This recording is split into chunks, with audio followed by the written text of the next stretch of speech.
Bonjour à tous, si vous me suivez, vous savez que Samsung m'a envoyé un Galaxy A6 Plus pendant quelques semaines. Du coup, après ma prise en main, le moment est venu d'attaquer avec le test du produit.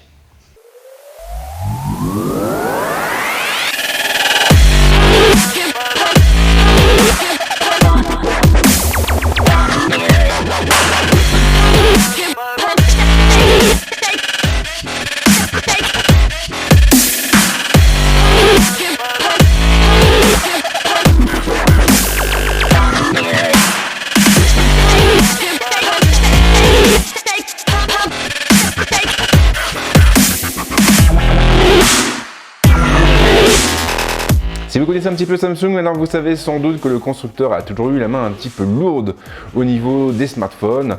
Le constructeur compte effectivement des dizaines de produits différents et du coup pour en faciliter la lecture, il les a répartis en différentes catégories, en différentes gammes.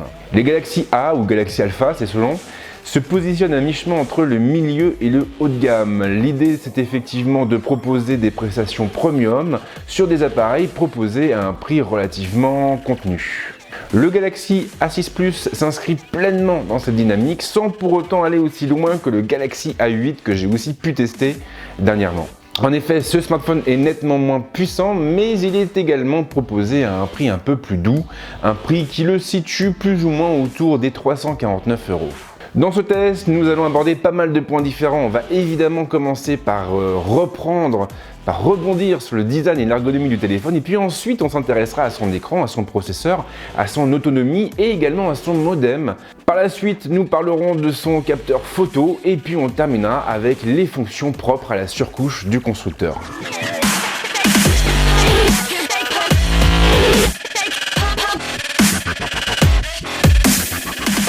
Et histoire d'ouvrir le bal, on attaque directement avec le design et l'ergonomie du Galaxy A6 Plus. Aussi étrange que cela puisse paraître, le Galaxy A6 Plus se trouve aux antipodes du Galaxy A8. On n'a pas de verre, le constructeur a opté pour une coque en métal brossé, une coque de couleur lavande pour le modèle qui m'a été confié. Ce choix a bien entendu des répercussions sur le poids du terminal. Le Galaxy A6 Plus n'est pas un poids plume, il est même assez lourd en main, et il pèse du coup un peu plus de 191 grammes. En outre, le téléphone est assez massif en raison de la présence d'un écran de 6 pouces, un écran qui est finalement encadré par des bordures assez épaisses. Si ces dernières ne gâchent pas forcément la vue, il faut reconnaître qu'elles confèrent à donner un aspect assez mastoc à l'ensemble. C'est plutôt dommage, d'autant que Samsung n'a pas vraiment exploité cette particularité à son avantage. L'entreprise aurait parfaitement pu placer un bouton d'accueil frontal dans la bordure située sous l'écran, mais elle ne l'a pas fait et le lecteur d'empreintes se retrouve du coup à l'arrière du téléphone. En outre, faute de bouton frontal, il faudra s'appuyer sur une barre de navigation tactile pour interagir avec la plateforme. Une barre qui prendra elle aussi pas mal de place au quotidien. Surtout que Samsung ne propose pas de système de navigation gestuelle comme c'est par exemple le cas sur le OnePlus 6 ou le Xiaomi Mi Mix 2S. Ceci étant, il sera tout à fait possible d'activer le masquage de cette barre en se rendant dans les paramètres de la surcouche.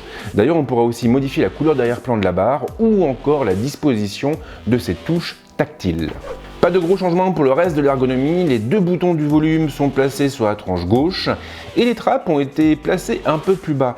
Samsung a d'ailleurs eu la main assez lourde puisqu'on trouvera pas moins de deux trappes différentes.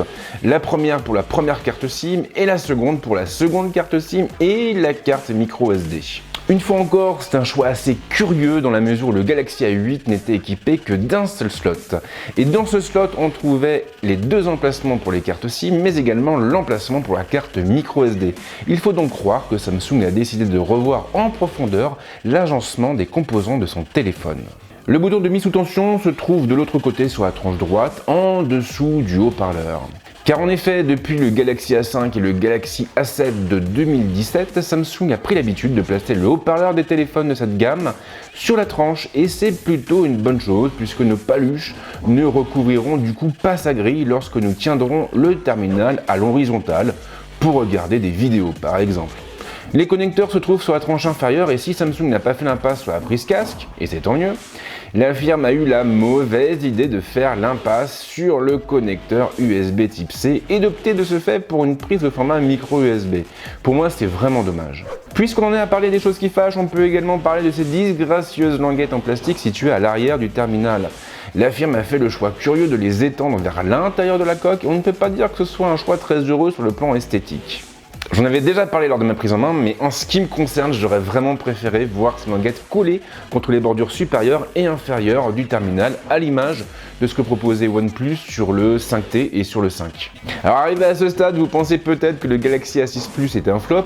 En réalité, ce n'est pas le cas et bien heureusement, le terminal arrive à tirer son épingle du jeu sur le terrain de l'écran, du processeur et de l'autonomie.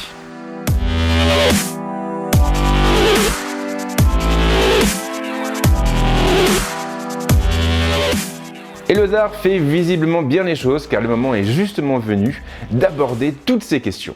Le Galaxy A6 Plus vient se ranger dans la catégorie des phablettes et est donc doté d'un écran offrant une diagonale confortable de 6 pouces. Samsung a opté pour une dalle Super AMOLED, très bon choix, et cette dernière est capable d'afficher une résolution en 2200 par 1080. Et dans les faits, ça fonctionne plutôt bien. La diagonale est en effet suffisamment imposante pour favoriser tous les usages de type multimédia et l'AMOLED permet au terminal d'afficher des images très contrastées avec une belle colorimétrie. Fidèle à ses habitudes, Samsung n'a d'ailleurs pas lésiné sur les réglages, il suffira ainsi d'aller faire un tour dans les options de la surcouche pour prendre la main sur différents paramètres. Dans les modes d'écran, par exemple, nous pourrons choisir le profil de couleur à afficher et opter ainsi pour un affichage adaptif ou des réglages automatiques si vous préférez, du cinéma AMOLED, du photo AMOLED ou un mode basique. Plus loin, nous pourrons aussi régler la température des couleurs et même régler le niveau de rouge, vert ou bleu, indépendamment les uns des autres. Alors mine de rien, c'est très appréciable de retrouver de telles options puisque nous pourrons du coup régler l'écran du terminal selon nos besoins. Il sera d'ailleurs tout à fait envisageable de regarder des épisodes de séries ou même des films complets sur le Galaxy A6 Plus. Et du coup, si vous passez votre vie dans les transports en commun, alors vous devriez être très sensible à cet argument. Côté processeur, Samsung a opté pour une puce composée de 8 cœurs cadencés à 2,2 GHz, une puce qui est couplée à 3 Go de mémoire vive et à 32 Go de stockage. Sur son site, Samsung ne donne pas le modèle exact du processeur, mais il suffit de s'appuyer sur une application dédiée pour savoir qu'il s'agit d'un Snapdragon 450. Alors du côté d'Antutu, le terminal obtient une moyenne de 69 000 points, ce qui n'est tout de même pas énorme. Et on ne va pas se mentir, si cette puce suffira amplement pour relever ses mails ou poster des gifs sur Twitter, elle montrera rapidement ses limites sur les applications les plus gourmandes. Les gamers auront donc tout intérêt à se diriger vers le Galaxy A8 qui est doté pour sa part d'un Exynos 7885. PUBG Mobile par exemple sera tout à fait en mesure de tourner mais uniquement avec des graphismes de basse qualité. Et même là il faudra s'attendre de temps à autre à quelques ralentissements. Il en ira bien évidemment de même pour tous les titres gourmands en ressources. Cet écart de performance entre le Galaxy A6 Plus et le Galaxy A8 est assez agaçant, c'est vrai. Maintenant, on est en présence de deux téléphones très différents qui visent chacun un public particulier. Le Galaxy A8 se destinera davantage à des usages polyvalents, alors que le Galaxy A6 Plus, lui, brille par son autonomie. Et du coup, ça en fait un produit très adapté aux usages nomades. Samsung a ainsi eu la très bonne idée d'intégrer une batterie de 3500 mAh dans son terminal. Couplée au petit processeur embarqué et à la dalle AMOLED, cette dernière permet à l'appareil de tenir une journée et demie sans la moindre difficulté. En poussant un peu et en faisant attention aux réglages et aux applications, il sera tout à fait envisageable d'atteindre les 2 jours. Le plus fou, c'est qu'on trouve aussi un optimiseur derrière et du coup, en basculant sur l'un des profils proposés, il sera parfaitement possible de partir un week-end avec le téléphone sans craindre de tomber à sec. Et ça, c'est évidemment très confortable. Et en réalité, cette excellente autonomie contribue même à nous faire oublier les quelques défauts de l'appareil. Ça fait maintenant un moment que je m'intéresse à la délicate question du réseau. J'ai en effet pris l'habitude de faire tourner NPerf sur les appareils qui me sont confiés. Je l'ai bien évidemment fait sur le Galaxy A6 Plus, en m'appuyant cette fois sur ma SIM Free Mobile à partir d'une zone bien couverte située dans la région parisienne. Le terminal s'en tire assez bien, il a ainsi atteint les 57,74 Mbps en réception, les 6,46 Mbps en envoi avec une latence de 48 millisecondes. Du côté des scores, on est à 78 98% en navigation et à 90% en vidéo, avec un score total fixé à 74 500 points.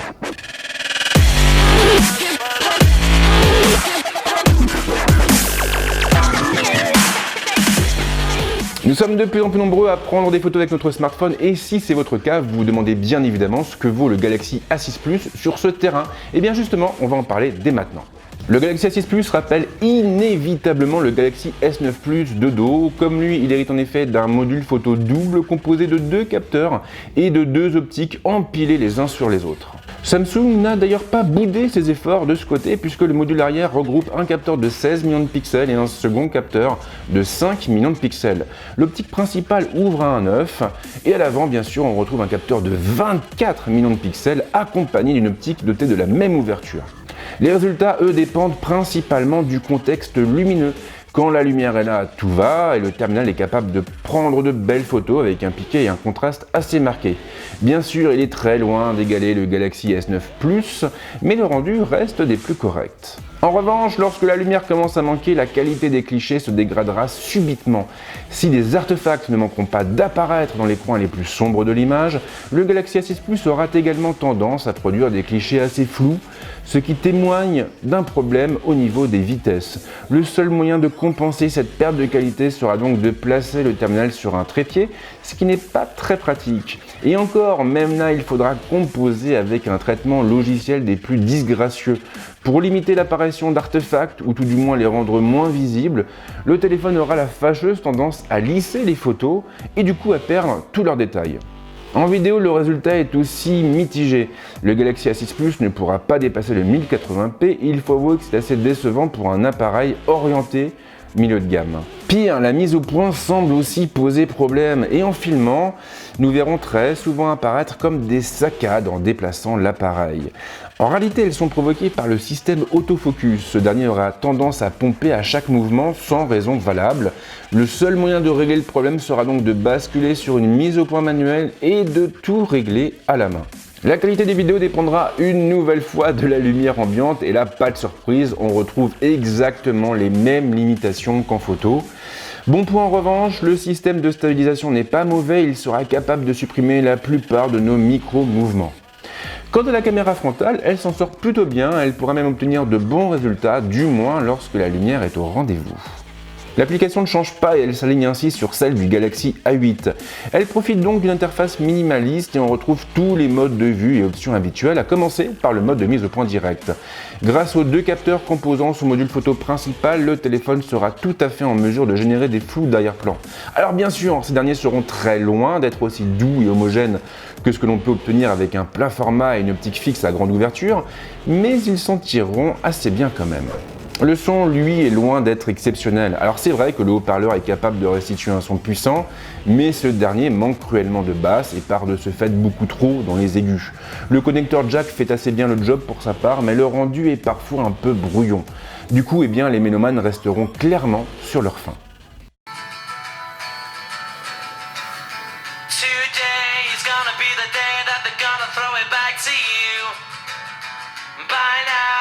Somehow realize what you gotta do.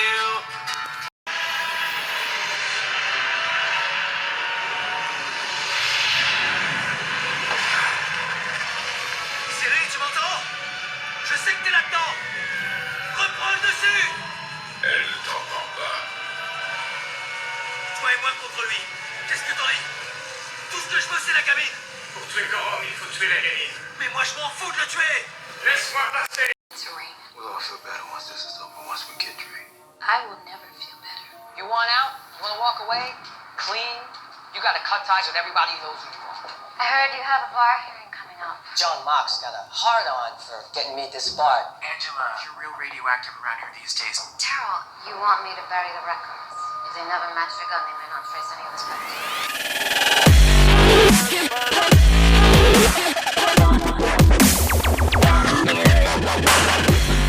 Vous connaissez sans doute la chanson maintenant, on a passé en revue tout le côté hardware et du coup, eh bien la seule chose qui nous reste à aborder, c'est tout ce qui a trait à la surcouche et à ses fonctions. Le Galaxy A6 Plus est livré sous Android 8.0 Oreo et avec la 9e version de Samsung Experience. L'interface est de ce fait très proche de celle du Galaxy A8 ou même du Galaxy S9. Visuel dépouillé, icône flat, les habitués ne se sentiront sans doute pas dépaysés et ils prendront très vite leur marque. Alors je ne vais pas vous faire la liste de toutes les nouveautés apportées par la surcouche, mais sachez tout de même que cette dernière propose finalement toutes les fonctions habituelles et propres à Samsung Experience. Il suffira ainsi d'un appui long sur les icônes des applications compatibles pour faire apparaître un menu contextuel donnant accès à certaines fonctions spécifiques et propres à l'outil associé. Pour le mode fenêtré, il suffira de se rendre dans le multitâche et d'appuyer sur l'icône de l'application compatible de notre choix pour l'accrocher d'un côté ou l'autre de l'écran. Ensuite, il sera possible de modifier la place occupée par la fenêtre en tirant le séparateur ou même d'inverser la place des applications ouvertes et de les ouvrir dans des fenêtres volantes en tapant sur l'icône de notre choix. Bixby est présent sous la forme de son centre de notification. Ce dernier fera remonter nos rappels, nos rendez-vous ou même des informations sur les lieux situés à proximité, un peu à l'image de ce que propose Google Now. En donnant les autorisations nécessaires à l'application, il sera aussi possible de récupérer à cet endroit nos messages Twitter ou Facebook.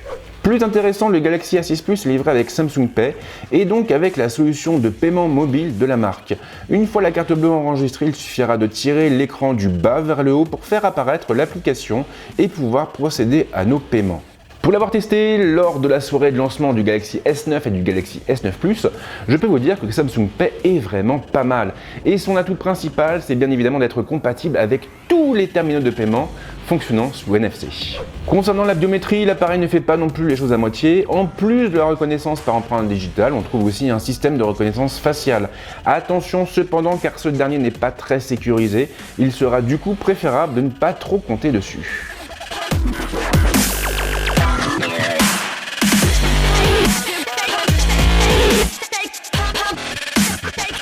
Et voilà, ce test touche à sa fin. Alors si je devais résumer un petit peu ces 2 ou 3 semaines passées en compagnie du Galaxy A6 Plus, eh bien je dirais qu'au niveau du design, c'est pas complètement ça. Alors c'est vrai que le téléphone n'est pas moche à regarder, il a même plutôt du charme, mais entre les languettes en plastique un peu trop visibles et ses bordures autour de la dalle, on ne peut pas dire non plus que ce soit un canon de beauté. En revanche, l'écran est vraiment génial, le Super AMOLED fonctionne très bien pour les usages de type multimédia, et si la puce n'est pas un monstre de puissance, elle suffira tout de même à la plupart des utilisateurs. Mais la vraie force du Galaxy A6 Plus pour moi, c'est son autonomie, elle est tout simplement redoutable. Il faut avouer que c'est tout de même très appréciable de pouvoir tenir entre 1 jour et demi et 2 jours avec un téléphone sans trop pousser loin les réglages. Grosse déception par contre pour la photo et la vidéo. Alors c'est vrai que quand il y a de la lumière ça se passe plutôt bien, mais dès qu'on se retrouve en intérieur ou dans une situation lumineuse compliquée, là le téléphone montre rapidement ses limites. Et il faut avouer que c'est un petit peu dommage, d'autant qu'on a quand même des optiques de belle ouverture à l'arrière et à l'avant du téléphone. Pas de grosse surprise au niveau des fonctions de la surcouche, on retrouve toujours à peu près les mêmes choses. En revanche, l'intégration de Samsung Pay, pour moi, c'est vraiment une bonne chose. Grâce à la présence de cet outil, Samsung devrait effectivement être en mesure de démocratiser un peu la technologie et finalement d'apporter le paiement mobile au plus grand nombre. En outre, si le Galaxy A6 Plus propose cette fonction, alors il y a de fortes chances que tous les prochains appareils de la marque le fassent aussi, et ça, ma foi, c'est plutôt une bonne chose. Bref, je vais m'arrêter là. Comme d'hab, si vous avez aimé cette vidéo, n'hésitez pas à lâcher un petit like ou même à vous abonner à la chaîne. Et surtout, si vous le faites, pensez à activer la cloche pour ne pas louper les prochaines vidéos. En tout cas, je vous remercie de m'avoir suivi et je vous dis à très vite avec d'autres vidéos. Ciao!